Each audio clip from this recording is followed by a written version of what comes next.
राज्यात महाविकास आघाडी आणि महायुतीला पर्याय म्हणून आमदार बच्चू कडू राज्यभर फिरून तिसरी आघाडी बच्चू कडूंनी तयार केलेली आहे।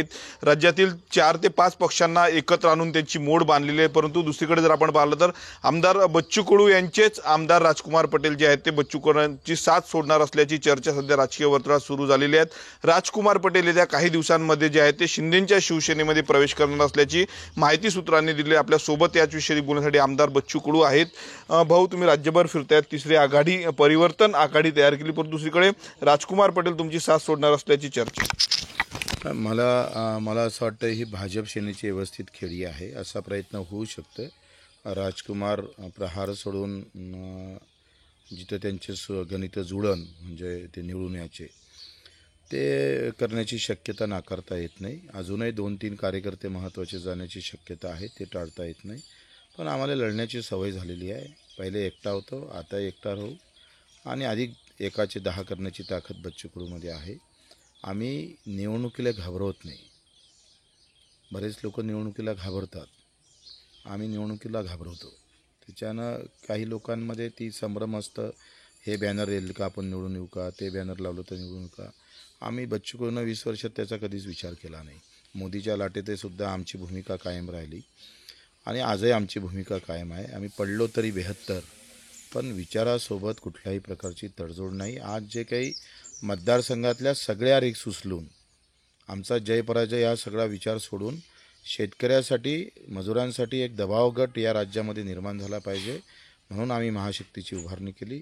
याच्यामध्ये जे सोबतीला येईन ते सोबत घेऊ, जे नाही येईन त्यांना तिथं ठेवू।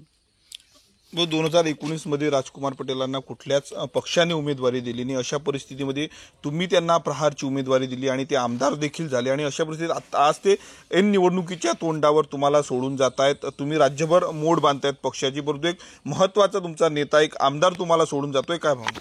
कसं आहे, प्रत्येकाचा व्यक्तिगत स्वार्थ असतं, प्रत्येकाचं व्यक्तिगत राजकारण असतं, त्यांना ते करावं। मी कधी अडवलं नाही कोणाला, मला आनंदच आहे। ते गेले तिथे सुखी राहा, व्यवस्थित राहा।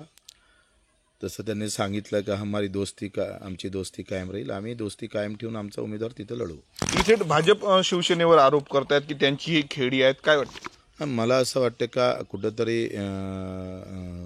याचा ब्रेक जो परिणाम आहे तो भाजप सेनेला विदर्भात तरी जास्त बसेल आणि त्याची सुरुवात आता भाजप सेनेनं केलेली आहे। त्याचं एक पहिलं उदाहरण आहे।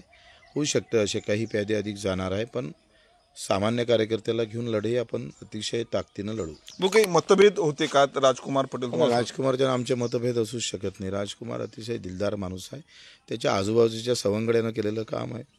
काही चर्चा केली होती का? मोठा निर्णय राजकुमार पटेल घेत आहेत, त्यापूर्वी तुमच्याशी काही चर्चा झाली का किंवा तुम्ही थांबवण्याचा प्रयत्न केला का? नाही, मी माझ्या आयुष्यात अजूनही कोणत्याही कार्यकर्त्याला थांबवलं नाही का। नेहमीच एकदा असेच 2-3 डाव जिल्हा परिषद सदस्य आणि पंचायत समिती सदस्य आले होते का, माझा आता तुम्ही इथं 2दा मला निवडून आणलं, आता तुम्ही मला तिकीट देणार नाही, मला दुसऱ्या पार्टीचा। म्हटलं खुशाल जाय, त्याचं व्यक्तिमत्व असतं, त्याला त्याचं राजकारण आयुष्यभर पाहायचं असतं। धरून बांधून उभा ठेवणं, करणं, पक्षात ठेवणं हे आपल्या स्वभावाला पटत नाही आणि आम्ही तेवढं ते खुलं मन ठेवतो आहे, त्याच्यानं तो काही विषय नाही आहे। शेवटला प्रश्न, राजकुमार पटेल निवडणुकीत उभे असणार आहेत, प्रहार त्या ठिकाणी त्यांच्या विरोधात उमेदवार देणार का? राजकुमार पटेल विरोधात उमेदवार देणार? हां, न द्यायला काय झालंय?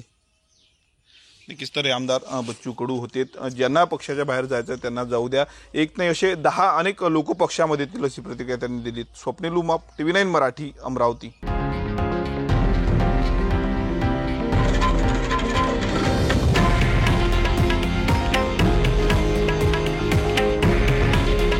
हे आहे देशातील नंबर 1 न्यूज नेटवर्क आणि आपण पाहत आहात TV9 मराठी। काळजी तुमची, हित महाराष्ट्राचं।